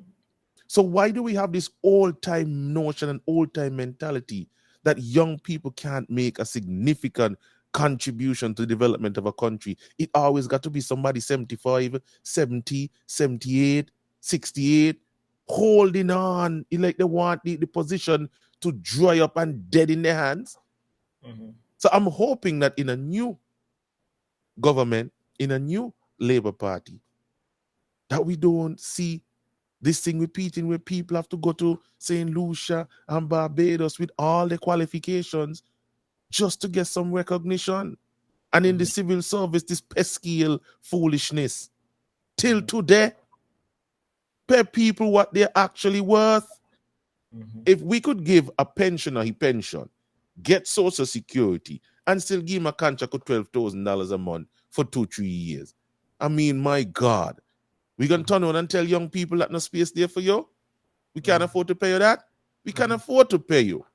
But we are setting up our friends who don't work their entire life, getting Social Security, getting pension, got businesses here, there, and everywhere, and still a big contract from the government to $12,000 a month. How? Okay. If you look at it, I'm gonna be, I'm gonna talk the things this morning. We'll talk the things. Let's get real. Let's get real. What is the benefit of having Michael Powell in the office of the Prime Minister? When I would assume that his role would have been some seniorship type of role where he could have advised on and bring some investors to think it's nothing happened. So what he did for $20,000 a month? That's several young people getting paid here right there. Look at the age of the cabinet secretary. Why do we have to go there? Let me bring a next illustration. G.Y. Bell was the comptroller of customs. He came the comptroller of customs at about age 41. Look at what he did at customs. He made a organization type structure that if one was to desire of moving up the ladder, you would have had to hope and pray that somebody dies in a position, so a position could become vacant. Look at what the young man did. He expanded the management of the customs. And I could recall that at one point in time, there was pretty much just two of them, two persons in the management who was close 50. Everybody else was relatively young people running the customs and excise department. So there are means and ways you can develop an organization within the government, civil service, so as to create opportunities for the young people. You move people up the scale every time, make them feel important, allow them to contribute. That is one of the biggest things that the graduates have coming home, especially those who have come into the system.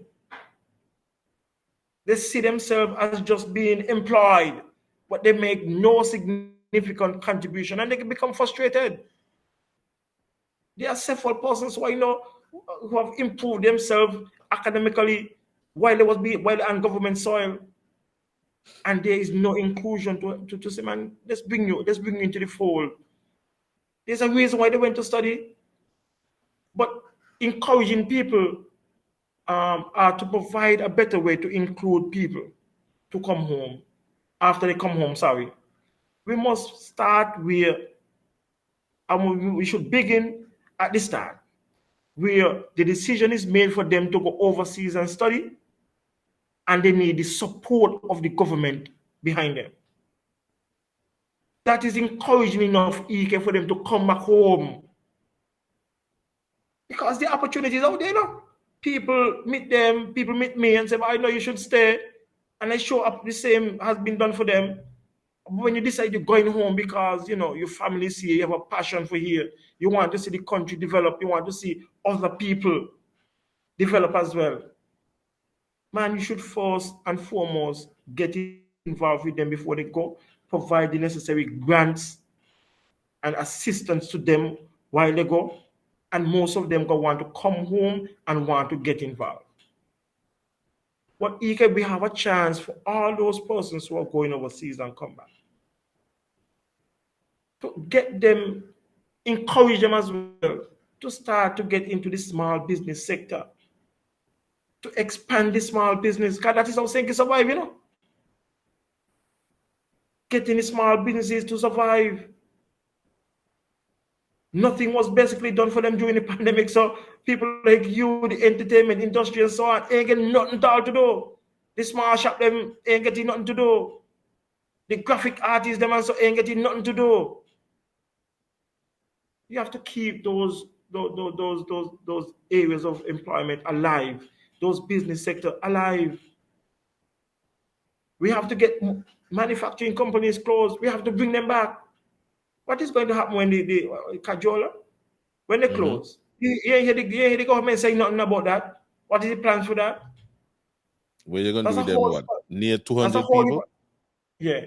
That's a whole heap of single mothers and so going to be on the street. What can happen to them? I think our approach, though, is a holistic approach. We are in touch with what needs to be done. And the implementation is where we will have to focus.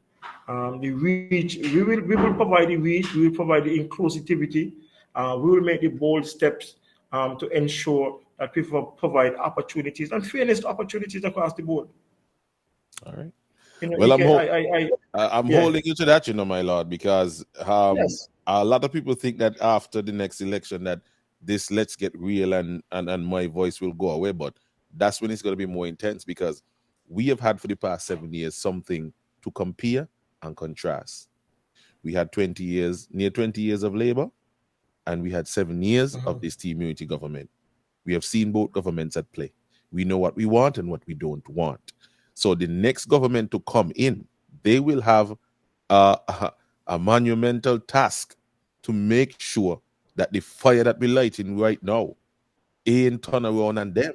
And if it's a Labour government, you could be damn sure that's going to annoy your ass every single day. You understand?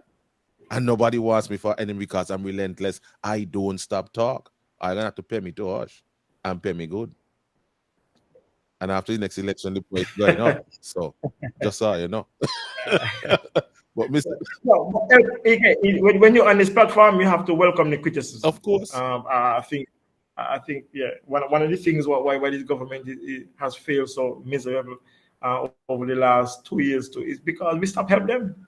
The Labour Party was helping them every week. We on issues, and we're telling them all the things that is going bad in this country, and they find ways and means to fix it. But let you put the people, put them there. Let them work for the people. When we go there, we will work for the people. Indeed. That is our responsibility, and we hold ourselves accountable for that. All right. That's a good note to end on. So also your final wrap, you can update the viewers and listeners about any upcoming events and any engagement that you may have from a constituency level or on a party level. I'm advised that this coming Friday there will be a protest march, a peaceful protest march. Dr. Drew is inviting all nationals, all patriots to, come out and march in solidarity for people who are being oppressed. Those who have been kept out because of COVID, come out and march. It starts 3 p.m. and should finish by 6 p.m. So, your final words, Mr. Natter. Yes. So where we are now, we are Tuesday. Wednesday, I see here a leaders radio show. I think that will be on 106. That's on Freedom. And the 30th Labor Woman Radio Show. That's on Win FM. And on the first Freedom March, as you just mentioned, and the National Youth Rally, that will follow the march. And then on the second, the office opening at Constituency number 8. I think also on Thursday, we should be having a public meeting, national public meeting. Yes, on Thursday, we'll be having a public meeting in Baker's Corner. So in Constituency number 1. So we've missed the comrades, and so the actions kicks off again on Thursday. DK, I want to say to you and to the audience that there will be no fighting over the mic. We will be cordial. We will be respectful as usual. You're very shady. And whenever we speak, people tend to understand what we are saying. So we will be ready and ready for the mic on Thursday. But I thank you, Ike. I congratulate you on your podcast. I tell you, this thing take too long for you. This should have done happen long time. You understand? The voice of the people. Yes, and then you can't say everything between 1:30 and 3 o'clock every day. You can't say everything. You should have done that this long time, Ike. Well, it's here, but I commend you. It's here. Congratulations and so on. And say when I'm joining the thing, I see the ads them coming up and so I say, "Boy, this is real. This is like the real right." Oh yeah. I thank you again for the opportunity to speak on your platform. I want to thank everybody who have logged in and listened to the program. I continue to be happy and enthused about this coming up elections. Again, I want to reiterate that Timothy Harris, don't matter the outcome of the election, Timothy Harris is not going to be the Prime Minister of St. Kitts and Nevis. Some people don't waste your vote on him. Mm-hmm. Don't waste your vote on Timo. You need representation in number 7. If you vote for Timothy Harris, Leon and Timo are going to be in opposition. But vote for Leon, not Nelson, who have put a plan out there to develop the constituency. And Leon will go into Parliament and look after the people of number 7. And he will contribute to the national programs of St. Kitts and Nevis. So I thank you again, Ike. Thank the audience for having me this morning. All right, Mr. Nelson, thank you again so much. And of course, all the best in your endeavors. See you on the streets, in the campaign trail. And hopefully we can get you back for another interview. Of course, I'll just reach out to your team and make sure that your schedule is clear. And we can get you back to really talk some serious politics. When it comes to this, my schedule is clear. Okay. All right, I appreciate that. Yes. All right. Have yourself a great day, sir. All right. So that's Mr. Leon Natter Nelson of the St. Kitts Nevis Labour Party. He will be vying for the seat in number 7, constituency number 7. And I hope that the viewers paid attention to his presentation. Not scripted, came from the heart. Plans, programs, policies that will affect the vast majority of people going forward. People, hear me. A handout is all right, Man, getting a $500 here, there, and everywhere is okay, But at the end of the $500, what have you? When I started this program this morning, I spoke to the music festival. The music festival was conceptualized for down the road. You know how much people make money off of them 3 days there? Vendors, service providers, entertainers, clothing stores, barbershops, nails, hairs, you name it. Every single year they could look forward to that. Something that a vast majority of people can look forward to. The water taxis, the hotels, the guest house, the rentals, you name it. These are the type of things that governments need to come up with. It's all well and good to get $500 here, there, and everywhere. Nothing wrong with that.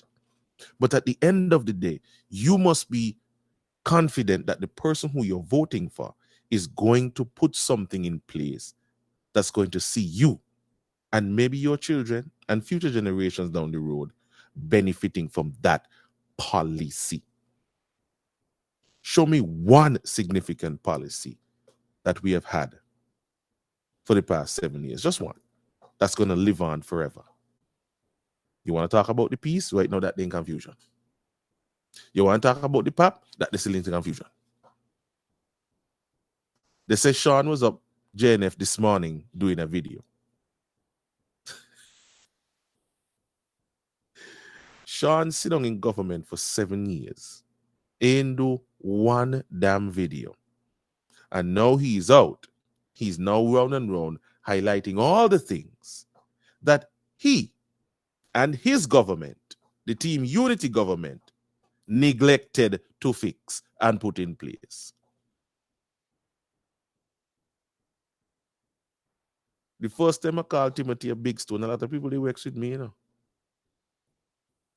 But now, Mark and Sean confirming that he was in the way, blocking, just like the 3 big stone they put on this about this, the roundabout by quotes, in the way of blocking the flow of traffic. And now they're all out there poppy show themselves. We have done well over the past 7 years, but we have also failed. How do you ask them to think that they'll go together?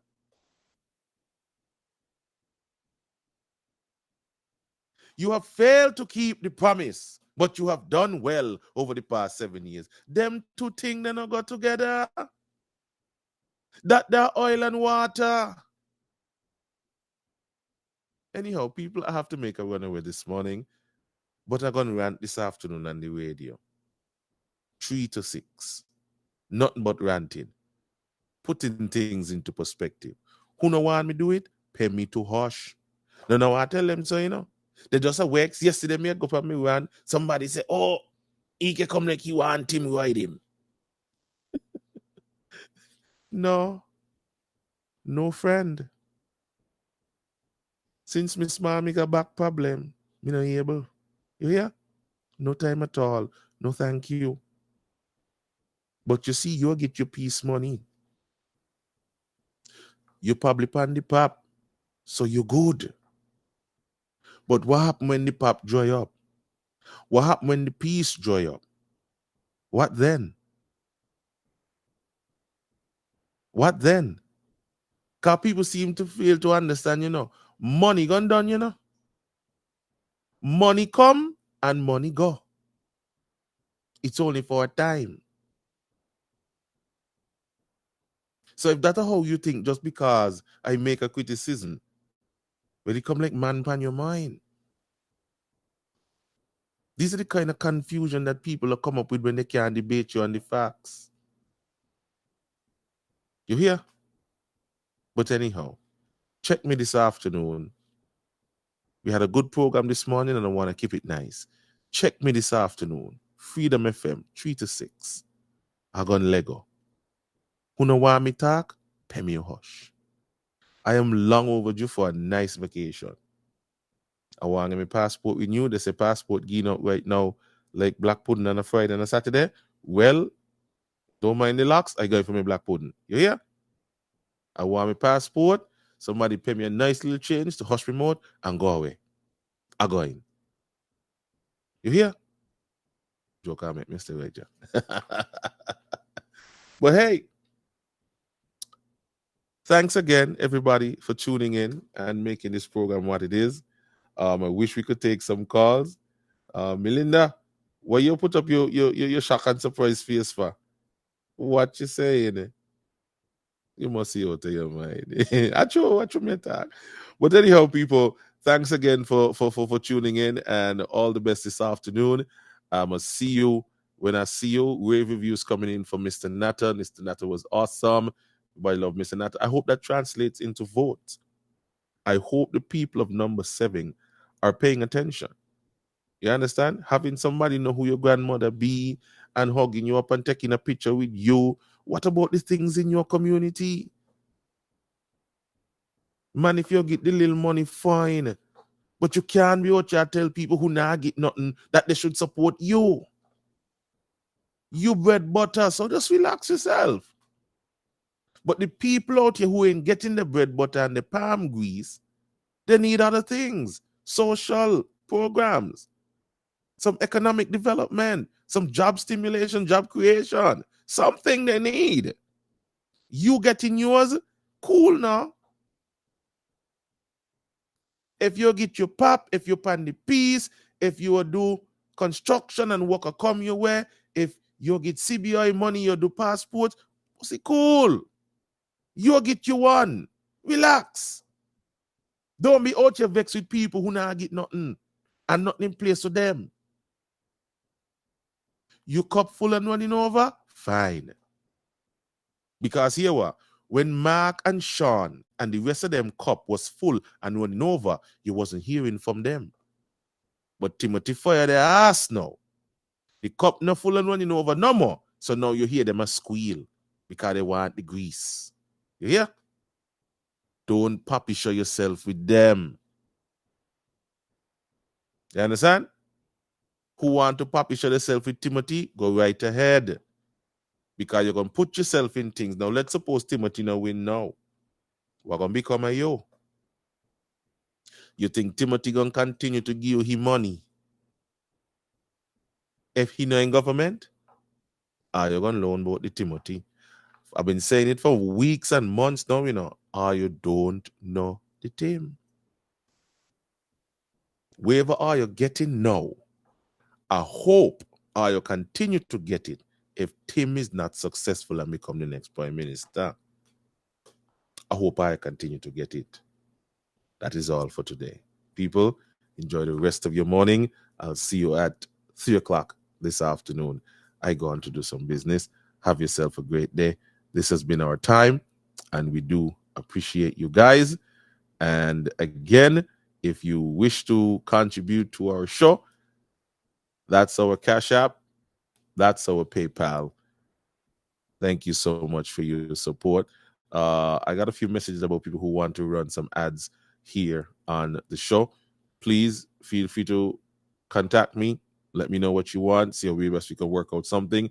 Sometimes I get so much messages that your message might go to the bottom. So if you realize me respond to you in a couple of days, hit me back up again. Don't take it personal. Just hit me back up, remind me, and we can work something out and get down to the nitty-gritty. All right? So in the meantime, goodbye for now. Have yourself a blessed one.